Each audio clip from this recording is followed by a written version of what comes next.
রিশাদের সাথে চালাকি চলে না। যখন সবাই একের পর এক 4 ছক্কা হজম করছিলেন, তখন নিজের জাদু দেখালেন রিশাদ হোসেন। দশম ওভারে তার বলে ক্যাচ মিস করেন সাইফ, তবে একই ওভারে তিনি ফেরান এক ব্যাটারকে। শুধু তাই নয়, 2 বল পর অন্য 50 করা ব্যাটারকেও বোকা বানিয়ে ফেরান রিশাদ হোসেন। দুর্দান্ত বোলিংয়ে একই ম্যাচের গতিপথ চেঞ্জ করে দিয়েছেন টাইগার এই লেগ স্পিনার।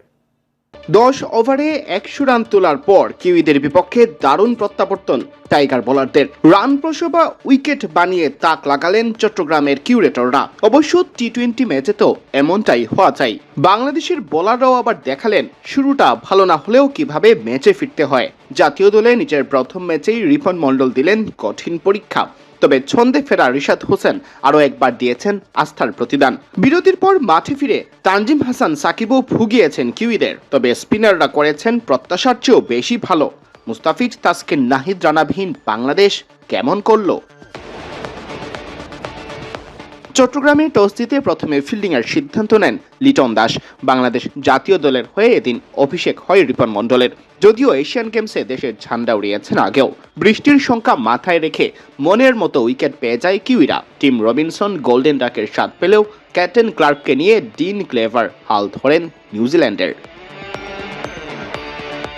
দুজনে মিলে করেন 88 রানের পার্টনারশিপ। দশম ওভারে ভাঙে দ্বিতীয় উইকেট জুটি। ক্লিভারের বুদ্ধিদীপ্ত 28 বলে গড়া 51 রানের ইনিংসের ইতি ঘটলে এরপর ক্লার্কও সাজ করে ফেরেন ঠিক 51 রান করে। ক্লিভারের মতো তাকেও স্বীকার করেন রিশাদ হোসেন।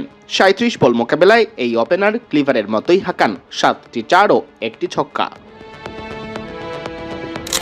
সেট ব্যাটারদের হারিয়ে নিউজিল্যান্ড চাপে পড়ে যায়। পেভন জ্যাকবস নিজের উইকেট দিয়ে আসেন তানজিম হাসান সাকিবকে।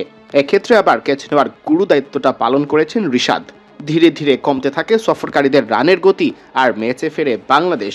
শেখ মেহেদী হাসান ডিন ফক্সক্রফটকে ফেরালে শেষ দিকে কাজটা বেশ কঠিন হয়ে ওঠে কিউইদের জন্য।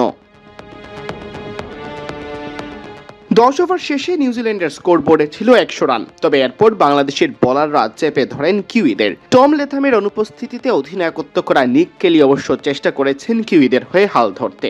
যদিও দলীয় সংগ্রহটা হয়তো মনমতো হয়নি সফরকারীদের। জয়ের আশা তাই করতেই পারে বাংলাদেশ। পরীক্ষাটা এবার দিতে হবে টাইগার ব্যাটারদের। বৃষ্টির সংখ্যা থাকলেও প্রথম ইনিংসে অবশ্য খেলা হয়েছে পূর্ণ 20 ওভার। যদিও আলোক স্বল্পতার কারণে জ্বালাতে হয় ফ্লাড লাইট। সেই ফ্লাড লাইটের আলো কম থাকায় নিউজিল্যান্ডের ব্যাটারদের আপত্তির মুখে কিছুক্ষণ বন্ধ থাকে খেলা।